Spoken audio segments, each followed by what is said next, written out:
నమస్తే. మన దేశంలో అనేక మతాల వాళ్ళు ఉన్నారు. ఎవరి మతం పాటించుకునే వాళ్ళు ఉన్నారు. ఫర్ ఎగ్జాంపుల్ నేను హిందువుగా ఉండి హిందూ ధర్మాన్ని మాత్రమే నమ్ముతాను. అంతేకాదు నాకు దేశం అంటే కూడా చాలా చాలా ప్రేమ. ఇది కాకుండా ఒక 2, 3 మ్లేచ్ఛ మతాలు ఉన్నాయి. ఒకటి కమ్యూనిజం అంటారు. వీళ్ళ తండ్రి చైనావుడు లేకుంటే కార్ల్ మార్క్స్. అలాగే ఇస్లాము, క్రిస్టియానిటీ ఉంది. వీళ్ళ తండ్రి కూడా ఇక్కడి వాడు కాదు, ఎక్కడో ఉన్నాడు. ఎక్కడున్నాడో మనకు తెలియదు. ఇది కాకుండా అటు ఇటు కానీ బ్యాచ్ ఒకటి ఉంది. వీళ్ళను సెక్యులర్లు అంటారు. ఈ సెక్యులర్లు ఏమనుకుంటారంటే అన్ని మతాలు ఒకటే అంటారు. మరి అన్ని మతాలు ఒకటే అనే దానికి ఆధారం ఎక్కడ ఉందా? వీళ్ళు ఏమైనా గ్రంథాలు చదివారంటే ఏమీ చదవరు.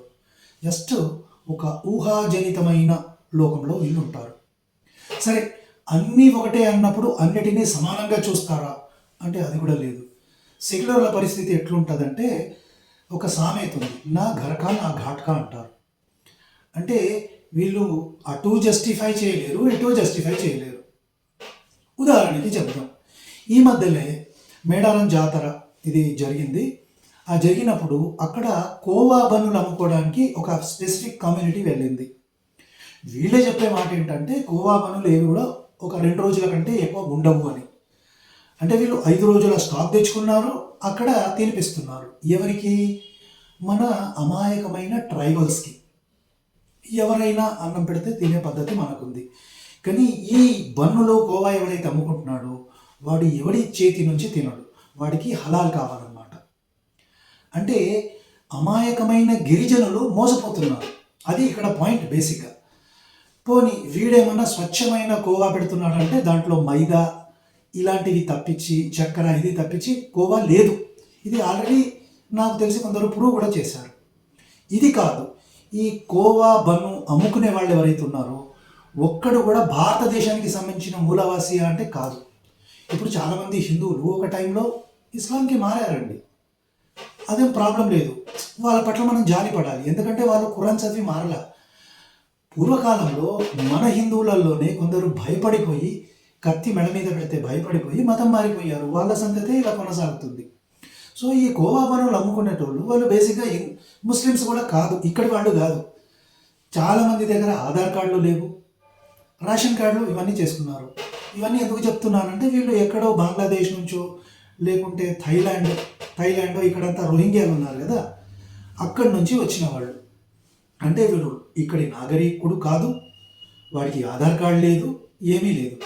కానీ వీళ్ళని ఎవడు సపోర్ట్ చేస్తున్నాడు మరి? అంటే వీడు బన్నులు తయారు చేసుకుంటున్నాడు, కోవా అని ఏదో కల్తీ మాల్ తీసుకుంటున్నాడు. మరి ఈ కల్తీ మాల్ వల్ల మన ట్రైబల్స్కి ఏమైనా అపాయం జరుగుతుందా లేదా అది కూడా మనకు తెలియదు. వాడు వచ్చి అమ్మేసుకుంటున్నాడు. సో కొందరు యూట్యూబ్ ఛానల్స్ వాళ్ళు వాడిని పట్టుకొని నీ దగ్గర ఆధార్ కార్డు ఉందా, నువ్వు ఎవరు, నీ పేరేంటి, ఎంతమంది ఉన్నారు అంటే 2 ఉన్నామని ఒకసారి చెప్తాడు, 4 అని ఒకసారి చెప్తాడు, లేదా 20 మంది అని ఒకసారి చెప్తాడు. ఇప్పుడు వీళ్ళనంతా ఫాలో చేయాల్సింది ఎవరు? ఫుడ్ సేఫ్టీ రెగ్యులేషన్, ఈ మున్సిపాలిటీకి సంబంధించిన వాళ్ళు. ఎవరైనా చేశారా? చెయ్యలేదు. వాడు యథేచ్ఛగా కలుపుకొని అమ్ముతున్నాడు. మీరు అనొచ్చు, ఇప్పుడు తినడం అన్నం పరబ్రహ్మ స్వరూపం అంటున్నాం కదండి, మరి తింటే ఏమైంది అంటే మనం అనుకున్నామండి పరబ్రహ్మ స్వరూపం అని, వాడు అనుకోవట్లేదు కదా. కొన్ని చోట్ల మనం చూస్తున్నాం కదా, ఈ నాన్లలో బన్నులలో ఉంచుతున్నాడు, మోరీ నీళ్ళు కలిపి వంటలు వండి మనకు పెడుతున్నాడు, బిర్యానీలలో కూడా మోరీ నీళ్ళు కలుపుతున్నారు వీళ్ళు. మరి వాడు అన్నాన్ని పరబ్రహ్మ స్వరూపం అనుకోవట్లేదు. కొన్ని చోట్లనైతే మూత్ర విసర్జన కూడా చేశాడు ఫుడ్లో. మరి వాడు నీచుడు, మ్లేచ్చుడు, వాడు హలాల్ తప్పించి ఏం తినడు. కానీ మనతో మాత్రం ఈ చండాలమైన భోజనాన్నంతా తినిపిస్తున్నాడు. సో కొందరు అడగడంలో తప్పేం కాదు కదా. నువ్వు ఎవడు, నీ ఆధార్ కార్డు ఉందా, నువ్వు దీంట్లో ఏం కలిపావని అడగడంలో తప్పు ఉందా? తప్పు లేదు. సో తప్పు లేనప్పుడు అడిగినప్పుడు దీని మీద ఇన్వెస్టిగేషన్ జరగాలి. కొందరిని పట్టుకెళ్ళి పోలీస్ స్టేషన్లో అప్పగించిన వాడు నెక్స్ట్ డే ఇంకో కొత్త బండి తీసుకొని అక్కడికి వచ్చేస్తున్నాడు. అంటే వీడి నెట్వర్క్ ఎంత ఉంది గమనించండి. వీళ్ళను ఎవరు తయారు చేస్తున్నారు, ఎవరు ఇలా అమ్మమని పంపిస్తున్నారు, దీని మీద ఇన్వెస్టిగేషన్ జరగాలి. మరి జరుగుతుందా? లేదు. వెంటనే అటు ఇటు కానీ బ్యాచ్ ఒకటి చెప్పాగా, సెక్యులర్లు అండి. వీళ్ళు వచ్చేసి వాడి మీద అమితమైన ప్రేమను చూపెట్టేసి నీకు అన్యాయం జరిగిపోయింది. అన్యాయం ఎక్కడ జరిగిందిరా? ప్రశ్నిస్తున్నారు.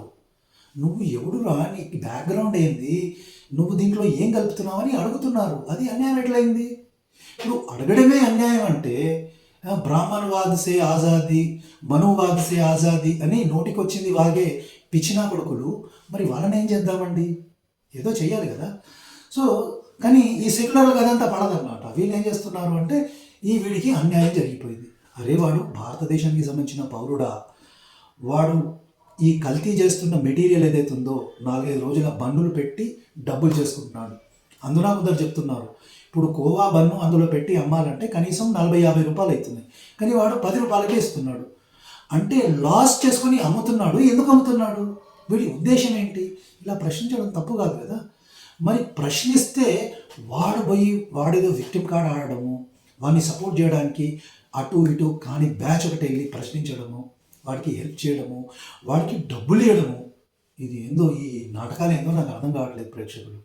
సో సరే, కొందరు అటు ఇటు కాని వాళ్ళు వెళ్ళి వాడికి డబ్బులు ఇచ్చారు, వాడికి హెల్ప్ చేశారు. కొందరు పెద్ద మనుషులు కూడా తయారయ్యారు. పొలిటీషియన్లు కాని పొలిటీషియన్ అయిన వాళ్ళు కూడా, వలిభాయ్ నీకు అన్యాయం జరిగిపోయింది. వీళ్ళే ఈ ఒక కమ్యూనిటీ వాళ్ళు బాంబులు పెట్టి హిందువులను చంపుతుంటే వాళ్ళ ఇళ్ళకెళ్ళి ఎప్పుడైనా ఇలా డబ్బులు ఇచ్చి నీకు అన్యాయం జరిగింది, ఆ దుర్మార్గులు బాంబులు పెట్టారని ఎప్పుడైనా ఆ తీవ్రవాదంతో చనిపోయిన ఇళ్ళకి వెళ్ళి డబ్బులు ఇచ్చారా?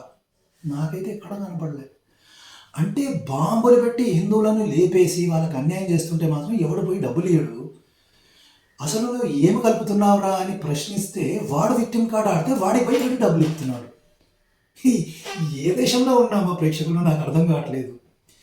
ఈ సెక్యులర్ మూర్ఖులు ఏం చేయదలుచుకున్నారు ఈ దేశాన్ని? వాడి ఇంటెన్షన్ ఏంది? వాడు 40-50 రూపాయలకు బన్ను తయారైతే 10 రూపాయలకి ఎట్లా అమ్ముతాడని ప్రశ్నించలేడు. కానీ వాడు విక్టిమ్ కార్డ్ ఆడి వాడే బన్ను తింటున్నాడు. వాడు ఉంచుకున్నది వాడు తింటాడురా. వాడి మనాన్ని వాడు తింటాడు, వాడికి ఏం ప్రాబ్లంలా. నువ్వు తింటున్నావు, అది ప్రశ్న. సో ఇక్కడ కొందరు జర్నలిస్టులు వచ్చి, ఐ థింక్ నాకు ఆమె పేరు ప్రియా చౌదరి అనుకుంటా, ఆమె ఒక ఇంటర్వ్యూలో ఆ కోవా ఏదో పెట్టి ఉంచి యాంకర్కి ఇచ్చింది, నువ్వు తింటా అంటే, నువ్వు ఉంచితే నేను ఎట్లా తింటాను? వేరే ప్రశ్నే. ఇప్పుడు మోరీనేలో బిర్యానీలో కలిపి, మోరీనేలో తీసుకొచ్చి ఫాస్ట్ ఫుడ్లో కలిపి ఉంచి రొట్టెలు చేసి ఇస్తే మీరు తింటారా ప్రేక్షకులు? మీరు తినరు. నేనైతే తినను. ఇప్పుడు రంజాన్ మొదలవుతుంది, దాంట్లో బీఫ్ కలుపుతారా, ఉంచుతారా, ఏం చేస్తారో మనకు తెలీదు. అయినా కూడా ఈ సెక్యులర్లు హలీమే పోయి తింటారు. మరి వీళ్ళకు అంత టేస్ట్ ఎట్లొస్తుందో నాకు అర్థం కాలేదు. సో ప్రేక్షకులు, ఇన్ని అన్యాయాలు హిందువుల మీద జరుగుతుంటే ఆ హిందువుల పట్ల ఎవడు సానుభూతి చూపెట్టాడు. కానీ బాంబులు పెట్టి లేపేసేటోళ్ళ మీద, అన్నం మీద ఉంచేటోళ్ళ మీద, ఏదేదో మత్తు మందులో రకరకాల కెమికల్స్ కలిపి హిందువులని చంపాలని ప్లాన్ వేసేటోడి మాత్రం విక్టిమ్ అయిపోయాడు. వాళ్ళకి పోయి ఈ సెక్యులర్లు హెల్ప్ చేస్తున్నారు. ఇది ఏం నాటకాలు నాకైతే అర్థం కావట్లేదు ప్రేక్షకులు. కానీ ఒకటైతే నేను చెప్తాను, ఈ నాటకాల వల్లే పాకిస్తాన్ పరిస్థితి అలా తయారైంది. ఈరోజు అక్కడున్న హిందువులు మొత్తం ఫినిష్ అయిపోయారు. బంగ్లాదేశ్ పరిస్థితి మనం చూస్తున్నాం. ఇదే కాదు, అనేక దేశాలలో ఎక్కడెక్కడైతే ఈ ఇస్లాం పోయి ఇలాంటి నాటకాలు ఆడిందో, లోకల్ వాళ్ళ సపోర్ట్ వల్లనే వీళ్ళు పెట్టరేకిపోయి అక్కడ సమూల నాశనం చేశారు. మరి ఈ సెక్యులర్లు హిందువుల మారణ హోమాన్ని ప్లాన్ చేయడానికి జిహాదీలకు హెల్ప్ చేస్తున్నారా లేదా నాకైతే తెలీదు. నా ఒపీనియన్ అడిగితే వీళ్ళు ఖచ్చితంగా వీళ్లకు ఇంకా ఆయుధాలు ఇస్తున్నారని నేను అంటాను. సో దీని గురించి మీరేమంటారో ప్రేక్షకులు కామెంట్ రూపంలో తెలియజేయండి. ఈ సెక్యులర్లకు మీరు గడ్డి పెడతారా, ఏం పెడతారో దయచేసి పెట్టండి. సో మరో మంచి వీడియోతో మళ్ళీ కలుద్దాం.